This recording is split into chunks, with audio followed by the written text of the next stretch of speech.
চলো, আমি এসে গেছি, তোমাকে নিয়ে যাচ্ছি ডাক্তারের কাছে, চলো। বাপ তুই আমাকে তাড়াতাড়ি নিয়ে চল, আমি মনে হয় আর পারবো না বাপ।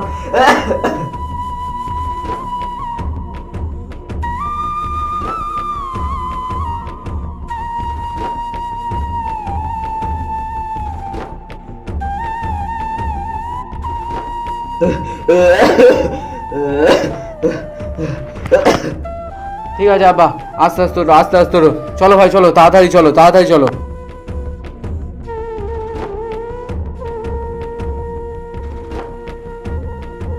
ভাই ভাই, তুমি তাড়াতাড়ি নিয়ে চলো ভাই, আব্বা শ্বাস প্রশ্বাসে খুব কষ্ট হচ্ছে ভাই, তুমি তাড়াতাড়ি নিয়ে চলো না। ভাই তো তুমি দেখতে পাচ্ছ আমি যত সম্ভব টাকা আমি টানছি, এবার তুমি বলো ভাই।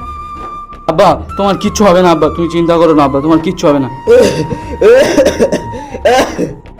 বুঝলে ভাই, জীবনে নুন আনতে পান্তা ঘোরায়, আমি জীবনে আব্বাকে ভালো করে ট্রিটমেন্ট করাইনি, আমি ভালো করে ট্রিটমেন্ট করাতে পারিনি আব্বাকে, সারা জীবন গায়ে ধরে খেটে গেছি ভাই।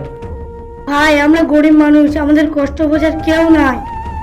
বাপ মোফাজ্জল বাপ, তুই আমার গালে একটু পানি দে বাপ, আমার গলা শুকিয়ে যাচ্ছে। আব্বা এ নাও। আরে ভাই, তুমি একটু তাড়াতাড়ি নিয়ে চলো না ভাই, আব্বার খুব শরীরটা খারাপ। চল ভাই, আমি তো জোরেই টানছি, ওটা কি একলা তোমার বাপ, ওটা আমারও বাপ, তুমি তো দেখতেই পাচ্ছ আমি কি রকম টানছি। ঠিক আছে ভাই, তুমি তাড়াতাড়ি চলো ভাই, তাড়াতাড়ি চলো।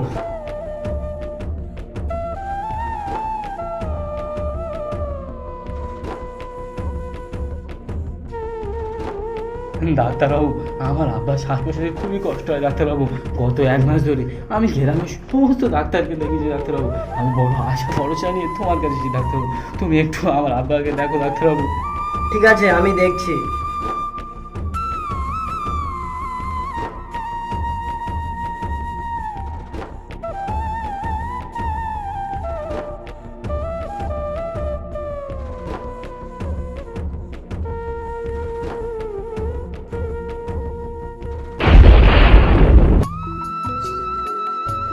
আরে সর্বনাশ, তোমার বাবা এতগুলো টাকায় বিড়ি খেয়েছে যে ওই সমস্ত টাকাগুলো জোগাড় করো, তাহলে চাঁদায় 1 কাঠা জমি কেনা যেত। জানেন ডাক্তারবাবু, আমার আব্বাকে আমি যত করে বারণ করি বিড়ি সিগারেট খেও না, বিড়ি সিগারেট খেও না, তাও আব্বা আমার কথা শোনে না। আরে চাচা, আপনি আপনার ছেলের কথাগুলো একটু শোনেন। ঠিক আছে, আপনি কোনো টেনশন করবেন না। ঠিক আছে, আপনি এবারে আসুন। ঠিক আছে, আমি ওষুধগুলো লিখে দিচ্ছি, ঠিকঠাকভাবে খাইয়ে দেবেন।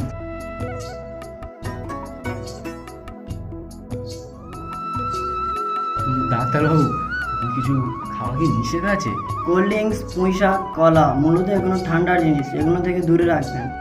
শুনুন, এগুলো খাওয়ালে বুকের ব্যথা বেড়ে যেতে পারে, এগুলো থেকে একটু দূরে রাখবেন। ঠিক আছে। ঠিক আছে, আমি ওষুধগুলো লিখে দিচ্ছি।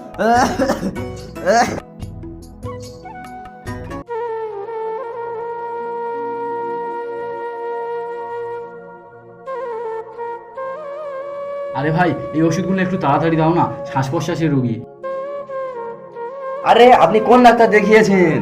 আমার কাছে আসতেন, আমি ভালো ডাক্তার দেখিয়ে দিতাম। এতে তো লেখা নেই রোগীর কি রোগ হয়েছে, আমি কি করে ওষুধ দেবো বলুন? কেন, এখানে কোনো ওষুধ লেখা নেই? ওষুধে লেখা আছে কিন্তু কোনো টেস্ট লেখা নেই। আন্দাজে ওষুধ দিলে রোগ সারবে? আরে যেগুলো লেখা আছে তুমি সেইগুলোই দাও। ঠিক আছে, আপনার মর্জি, যেগুলো লেখা আছে সেই ওষুধগুলো দিচ্ছি।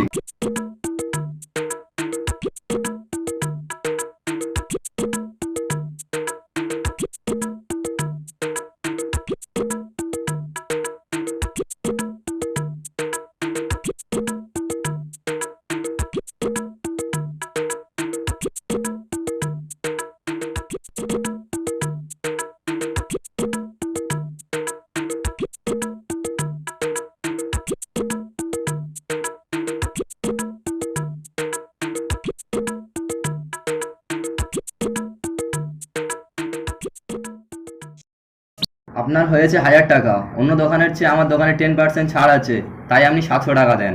আমার দোকানে আবার আসবেন, এরপরে 30% ছাড় পাবে। ঠিক আছে।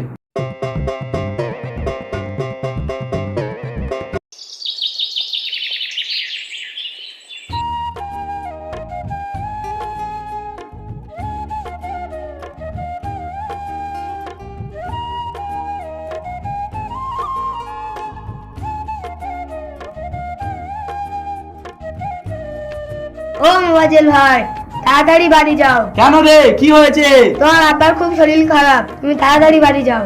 আরে সকালবেলা আমি আব্বাকে ওষুধ খেয়ে দিলাম, আর তুই তার মধ্যে এই খবর দিচ্ছিস? আরে তুমি তাড়াতাড়ি বাড়ি যাও, তোমার আব্বা মনে হয় আর বাঁচবে না, কাল্লা মাছের মতন ছটফট করছে। এই তোরা তাহলে একটু কাজ কর, আমি এক্ষুনি বাড়ি থেকে ঘুরে আসছি।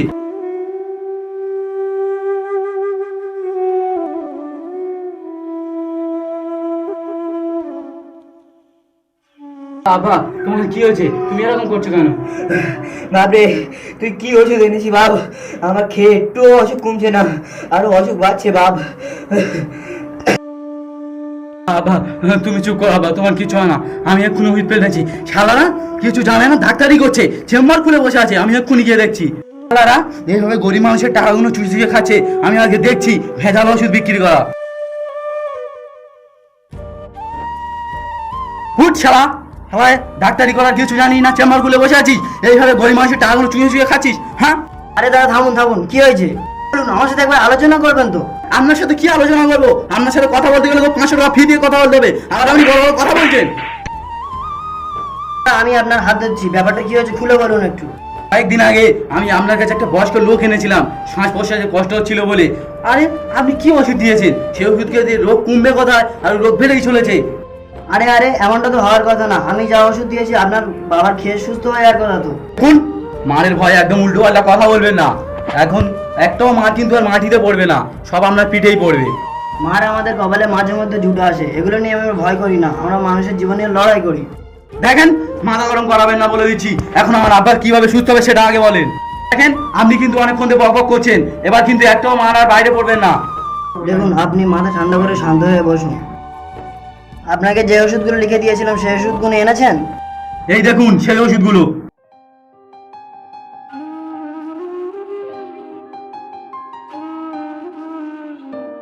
কি আশ্চর্য, আমি যে ওষুধগুলো লিখে দিয়েছি তার মধ্যে থেকে একটাও নেই, সব ডুপ্লিকেট ওষুধ দোকান থেকে দিয়েছে। কি কথা বলছেন ডাক্তারবাবু? ওষুধের আবার ডুপ্লিকেট হয় নাকি? অবশ্যই, বাজারে এখন অনেক জাল ওষুধ বেরিয়েছে। তাহলে ডাক্তারবাবু আমরা এখন কি করে বুঝবো যে কোনটা জাল ওষুধ আর কোনটা অরিজিনাল ওষুধ? আপনি যে ওষুধ দোকান থেকে ওষুধ কিনবেন তাকে বলবে পাকা বিল করে দিতে, যদি না বিল করে দেয় তাহলে ভাববেন যে ওষুধে ভেজাল আছে। দেখেন ডাক্তারবাবু, আমরা হচ্ছে গরিব মানুষ, আমরা আপনাদের কাছে আসি, আপনাদের কাছে ডাক্তার দেখাই, আপনারা ওষুধ লিখে দেন, আর সেগুলো আমরা কি করে বুঝবো যে ডুপ্লিকেট? একটু পড়াশোনা জানলে না হয় বুঝতে পারতাম। আমরা গরিব মানুষ, আমাদেরকে যে যেমনভাবে পারে আমাদেরকে তেমনভাবে ব্যবহার করে। ডাক্তারবাবু আমি আপনাকে মেরে ভুল কাজ করেছি, আপনি আমাকে ক্ষমা করবেন, আমি আপনার কাছে ক্ষমা চাইছি। দেখুন, আমি আপনাদের পরিস্থিতিটা বুঝি, আমি আপনাকে ক্ষমা করে দিলাম, এবার থেকে যেখানে ওষুধ দেবেন সেখানে দেখে নেবেন। ঠিক আছে। এই নিন, আসুন। আব্বা, ও আব্বা, এই নাও নতুন ওষুধ এনেছি, ওষুধগুলো খেয়ে নাও। আরে ডাক্তারের কোনো দোষ ছিল না, শালা যেখান থেকে ওষুধ এনেছিলাম ওই শালা ভেজাল ওষুধ দিয়েছিল, এখন নতুন ওষুধ এনেছি, ওটো ওটো খেয়ে নাও। কই আব্বা? ও আব্বা, আরে কথা বলছো না কেন? আব্বা, আব্বা!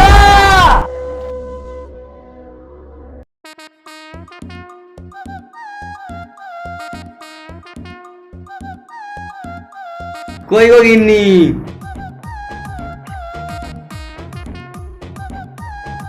এই দেখো আমি বাজারে সবচেয়ে বড় মুরগিটা কিনে এনেছি।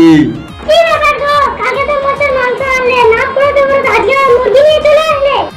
আরে বকো না তো, এখন বাজারে বেচাকেনা ভালো চলছে, তাই বাজারে ভালো ভালো জিনিসগুলো কিনে আনছি। আরে এত বড় মুরগি কে খাবে? আরে মাংসটা ভালো করে কষাও। কেন, তুমি একা খেতে পারবা? আরে তুমি এত কথা বলো কেন? এই মুশিবুরে, এই শালা তুই ওষুধ বেচা কার কাছ থেকে শিখেছিস রে? কেন, কি হয়েছে? কেন তুই কিছু জানিস না? শালা তোর ওষুধ খেয়ে আমার আব্বা মারা গেছে, আবার তুই জিজ্ঞাসা করছিস? আরে আমি নকল ওষুধ বিক্রি করি, তোকে কে বললো? আরে তুই এখন আমার সাথে বাইরে চ, তারপর আমি দেখাচ্ছি শালা কে আসল ওষুধ বেচে আর কে নকল ওষুধ বেচে। কেন, কি হয়েছে? আমার স্বামীকে মারা, ছেড়ো ছেড়ো। আমার স্বামীকে নিয়ে যাচ্ছি, দিয়ে লেবুর রস আর আদা পানিতে ধোলাই করবো। এই যা একে নিয়ে বাদ। ঠিক আছে মানছি। এটা কিন্তু অন্যায় হচ্ছে। হ্যাঁ, কি হয়েছে, কি আমার স্বামীকে বাঁচান না? তোমার স্বামী লেগে আজ আমার আব্বা মরে গিয়েছে, তোমার স্বামী ডুপ্লিকেট ওষুধ বেচে তাই। আমি আপনার তাড়াতাড়ি ক্ষমা চাইছি, আমার স্বামীকে ছেড়ে দেন। আরে আমার পা ধরে কোনো ক্ষমা চেয়ে কোনো লাভ নেই। তুমি আমার আব্বাকে ফিরিয়ে দাও, আমি তোমার স্বামীকে ছেড়ে দিচ্ছি। হ্যাঁ, আর এখানে নেকা কান্না দেখালে আমরা কোনো কিছু মানবো না। এই তোরা দেখছি কি মার শালাকে।